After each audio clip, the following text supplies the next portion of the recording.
Hello everyone, welcome to Saroj Mishra YouTube channel में। YouTube channel पर आप सभी का बहुत बहुत स्वागत है।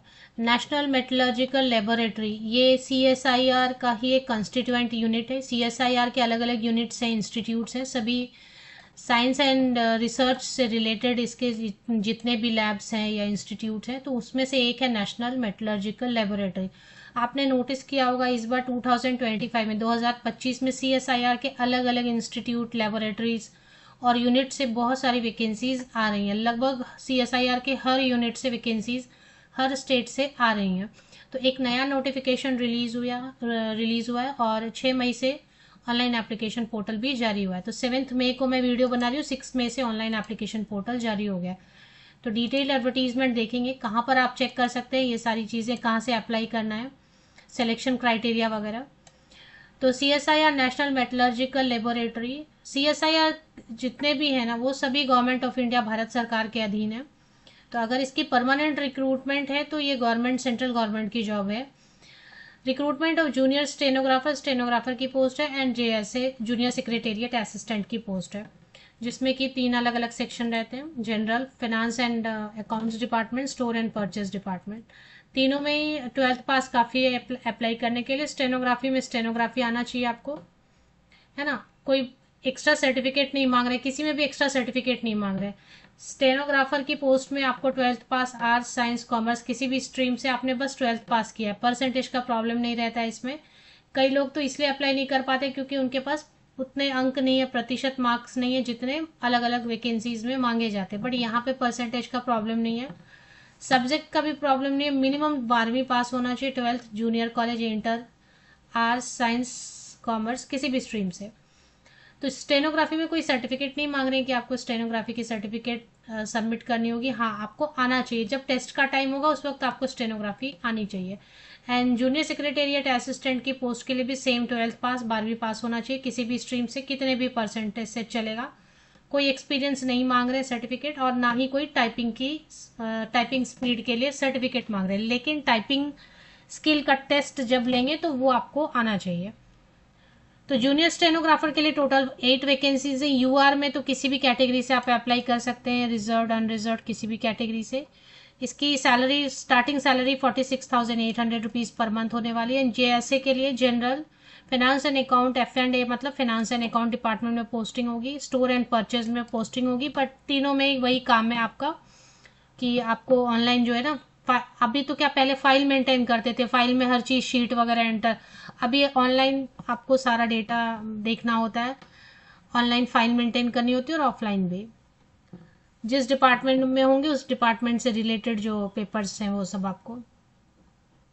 तो जूनियर सेक्रेटेरिएट असिस्टेंट के लिए 18 से 28 साल तक के जनरल कैंडिडेट अप्लाई कर सकते हैं। अगर आप SC/ST कैंडिडेट है तो 5 ईयर्स की छूट मिलती है SC/ST कैंडिडेट को। तो एज में रिलैक्सेशन अलग से कवर करेंगे, क्योंकि सभी OBC कैंडिडेट को रिलैक्सेशन है, या फिर OBC non creamy layer candidates को देखना पड़ेगा। तो जनरल के लिए तो 18 से 28 वर्ष है। रिजर्व कैटेगरी से तो थोड़ा वेट करें, नीचे डिस्कस करते, स्क्रॉल करेंगे वीडियो को तो मेंशन किया होगा। जूनियर स्टेनोग्राफर के लिए अगर अप्लाई करना चाहते हैं तो जनरल कैंडिडेट्स के लिए 18 से 27 साल उम्र सीमा है। इसकी सैलरी थोड़ी ज़्यादा रहती है क्योंकि स्टेनोग्राफी सबको नहीं आती है, तो इसके लिए थोड़ी इसकी सैलरी ज़्यादा देते हैं। 46,800 rupees per month starting salary रहेगी। सैलरी तुरंत बढ़ भी जाता है, तुरंत 54-55,000 आपके 6 मंथ्स विद इन 1 ईयर हो जाएगा। इसकी salary 35,000 per month starting salary होगी, बट इसकी सैलरी भी विद इन 1 ईयर 45,000 तक हो जाएगा, क्योंकि अभी तो नया पे स्केल भी लाने वाले हैं। 2 बार तो डियरनेस अलाउंस साल में बढ़ता है, प्लस बेसिक पे ही बढ़ गया तो फिर उसके ऊपर HRA DA सब कुछ बढ़ता है। ये सभी परमानेंट पोस्ट हैं। अभी इसमें सिलेक्शन प्रोसेस में क्या लिखा है जूनियर स्टेनोग्राफर के लिए, कि एक रिटन एग्जामिनेशन होगा जिसमें कि कंप्यूटर बेस्ड भी हो सकता है या OMR शीट पे भी हो सकता है। हिंदी और इंग्लिश दोनों में क्वेश्चंस रहेंगे। अभी आपने आर्ट्स से पढ़ाई की है, इंटर आर्ट्स से, 12th आर्ट्स से किया है, या कॉमर्स से, और आपने हिंदी में पढ़ाई की है, कोई प्रॉब्लम नहीं, या साइंस से भी पढ़ा है लेकिन आपने हिंदी में पढ़े हैं बुक्स, आप हिंदी में पढ़ के आंसर करना चाहते हैं वो ऑप्शन भी रहेगा। इंग्लिश में पढ़ के आंसर करना चाहते हैं वो भी ऑप्शन रहेगा। टोटल 200 क्वेश्चन रहेंगे, 2 आवर्स का टाइम मिलेगा आपको। एंड जो पूछा जाएगा उसमें है intelligence, general intelligence, reasoning, general awareness, English language and comprehension. Negative marking, yes, negative marking 1/4 marks, 1/4 marks रहेगा, मतलब 4 रॉन्ग आंसर्स पे 1 मार्क कट जाएंगे। हर क्वेश्चन के लिए 1 मार्क अलॉट किया गया है, 1/4 मार्क नेगेटिव मार्किंग के लिए अलॉट किया गया है। स्टेनोग्राफर की पोस्ट के लिए स्टेनोग्राफी टेस्ट तो ज़रूर लेंगे, तो वो यहाँ पर बताया गया कि कितना स्पीड होना चाहिए वगैरह। मेरिट लिस्ट बनाएंगे।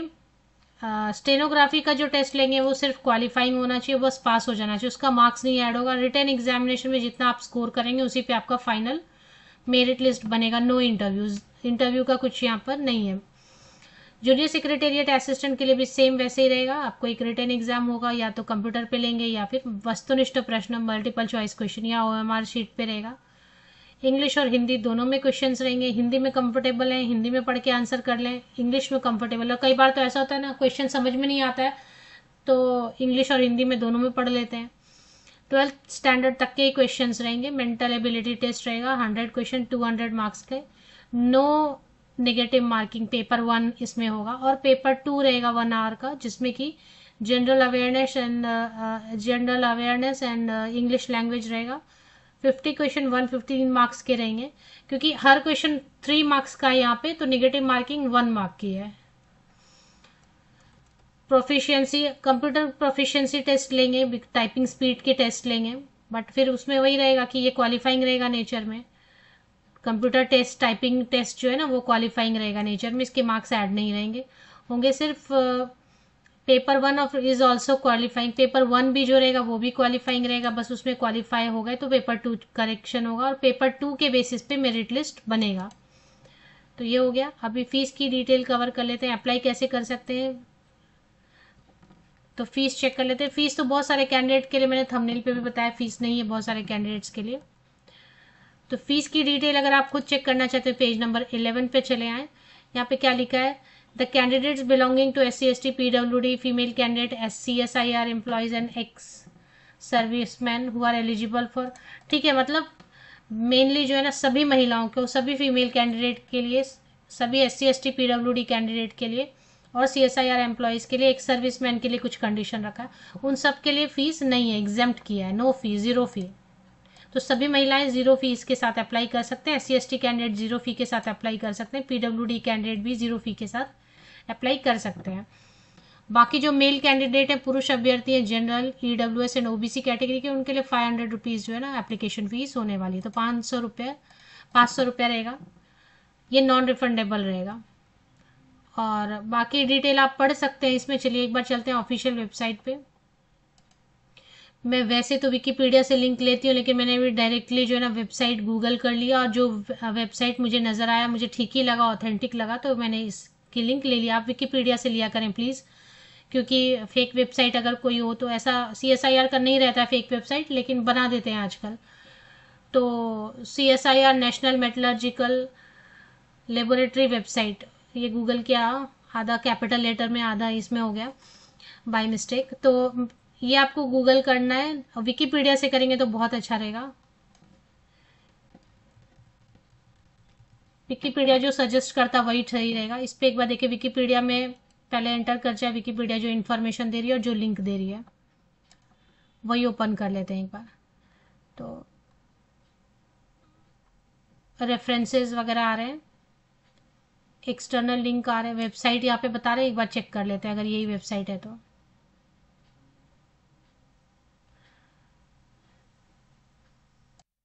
तो विकीपीडिया से ले लें प्लीज़ लिंक को, और ये वेबसाइट आ गई।